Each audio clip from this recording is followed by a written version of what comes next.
कहीं पढ़ा होगा, सुना भी होगा, भोजनांते विषम वारी, मतलब खाने के अंत में पानी पीना विषम है, जहर के समान है। जी हाँ, भोजनांते विषम वारी। अब ऐसा क्यों है? देखिए, पानी पीने के भी नियम होते हैं आयुर्वेद में। ऐसा नहीं कि जब मर्जी आया गटागट पानी पी लिया, लीटर 1.5 लीटर पानी पी लिया। जी नहीं, कब पीना है, कैसे पीना है, कितना पीना है, कभी इस पे भी हम लोग चर्चा करेंगे अगर आप लोग चाहेंगे तो। अभी हम चर्चा कर रहे हैं भोजनांते विषम वारी। जो भी व्यक्ति खाना खाने के बाद 1 गिलास आधा गिलास पानी पीता है, ये मानिएगा कि वो पेट की बहुत सारी बीमारियों को आमंत्रण देता है। उसको कॉन्स्टिपेशन रहता है, उसको एसिडिटी रहती है, उसको गैस प्रॉब्लम रहती है, उसका डाइजेशन प्रॉपर नहीं होता, उसको इंडाइजेशन होता है, उसको अपच होता है, उसको उदावर्त होता है, उसको बहुत सारी परेशानियां होती हैं, उसको जॉइंट पेन भी होता है, उसको जुकाम भी होता है। समझ गए? तो भोजनांते विषम वारी, खाना खाने के बाद पानी बिल्कुल ना पिए। वो क्यों ना पिए, इसको साइंटिफिकली भी आप लोगों को मैं बताता हूँ। देखिए, हमारे शरीर में हमारे, आप करते जाइएगा, नजर मेरे पे रख लीजिए, भले कान मेरे पे, यहाँ आंखें बंद भी रख लीजिए। हमारी जो आमाशय होता है, यहाँ पे जठराग्नि होती है। अग्नियां 13 प्रकार की बताई गई हैं आयुर्वेद में। 7 धात्वाग्नि, 5 भूताग्नि और 1 जठराग्नि, 13 अग्नियां होती हैं। और अगर आपकी जठराग्नि प्रबल है तो आपकी बाकी अग्नियां भी प्रबल हैं। जैसे कि आपका मेन जो बिजली का पावर हाउस होता है वो अगर प्रॉपर है तो आपके ट्रांसफार्मर भी प्रॉपर रहते हैं, अदरवाइज वो अगर फेल हो गया तो ट्रांसफार्मर भी फेल होते हैं। तो आपकी जठराग्नि होती है जो यहाँ पे रहती है। यहाँ पे आपका पाचक पित्त होता है। बहुत गूढ़ बातें हैं आयुर्वेद की, लेकिन मेरी कोशिश है आप लोग जाने आयुर्वेद को। हमारी पैथी है, हमारे देश की पैथी है।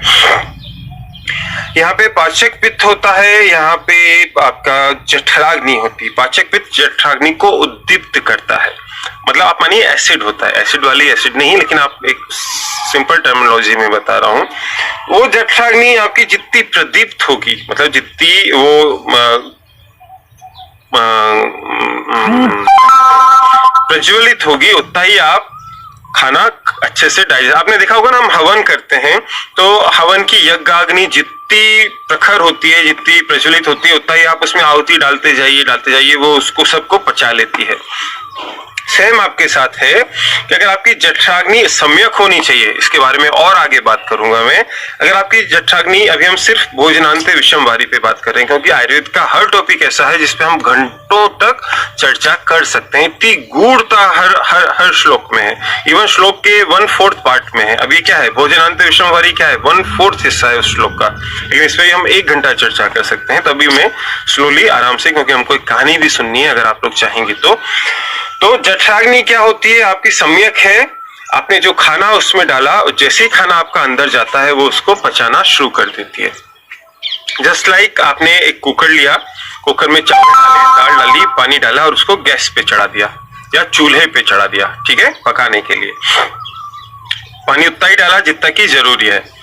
फिर आपने क्या किया कि वो जैसे पकाने लगे, 2-5 मिनट हुए तो आपने उसमें क्या बोलते हैं, कुकर में 1 जग भर के पानी डाल दिया। उस खिचड़ी में 1 जग भर के पानी डाल दिया और थोड़ा सा पानी नीचे जो चूल्हे में लकड़ी लग रही है उस पर भी डल गया। तो क्या होगा, एक तो आपके चूल्हे की आग बुझेगी, दूसरा वो जो खिचड़ी बननी थी वो बड़ी अजीब सी, ना तो लापसी बन पाएगी ना खिचड़ी बन पाएगी, वो कच्ची पक्की रह जाएगी और वो फिर सड़ जाएगी। होता है ना, जब हम खाना खाने के बाद पानी पीते हैं तुरंत गिलास 2 गिलास, कुछ लोग कहते हैं साहब, मेरे पास जो पेशेंट आते हैं हॉस्पिटल में, साहब खाने के बाद 1 लोटा पानी पीता हूं। आप सोचिए कि आपका खाना अंदर गया, जठराग्नि ने उसको पचाना शुरू किया कि आपने लोटा भर के पानी आग पे डाल दिया, आग को बुझा दिया। अब क्या होगा, वो खाना पचेगा? जी नहीं, खाना नहीं पचेगा। तो जो चीज पचती नहीं है वो चीज सड़ती है, उसमें खमीर बनता है, किण्वन होता है, फर्मेंटेशन होता है। तो आप सब जानते होंगे, घर पे जो अचार होता है जब वो हम पकाते हैं या कांजी बनाते हैं तो फर्मेंटेशन करते हैं। तो वो खाना पचा नहीं, वो सड़ गया, वो फर्मेंटेशन हो गया।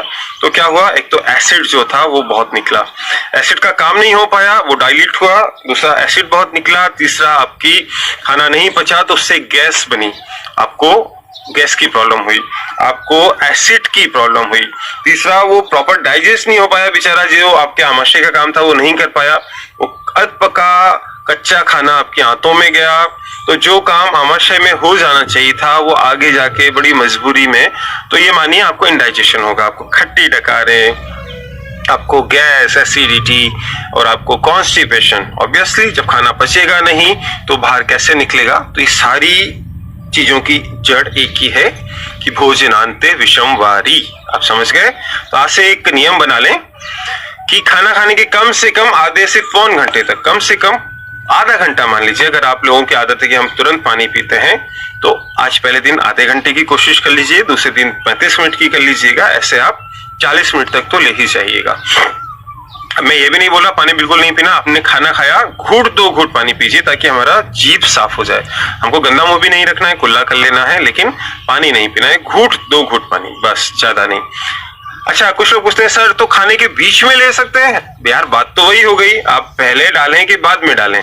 इवन देखिए, खाने के तुरंत पहले, खाने के बीच में और खाने के तुरंत बाद, इन 3 कंडीशन में आपको पानी नहीं पीना है, बस ये ध्यान रख लीजिएगा। तो बहुत सारी तकलीफें तो यहीं पे दूर हो जाती हैं लोगों की। आप लोग देखिएगा, आप या आपके अड़ोस पड़ोस में बहुत लोग होंगे जो इन तीनों में से कोई ना एक काम करते होंगे, या तो खाने के पहले पानी पीते होंगे या बीच में पीते होंगे, या कुछ लोग तो ऐसे देखें, एक कोर खाया फिर पानी पिया फिर एक कोर खाया, तो ये बड़ी गलत आदत है। छोड़ दीजिएगा, खाना खाने के आधे से पौन घंटे तक पानी मत पीजिएगा, उसके बाद थोड़ा थोड़ा पानी पीजिएगा। पानी के बारे में और चर्चा अगली बार करेंगे।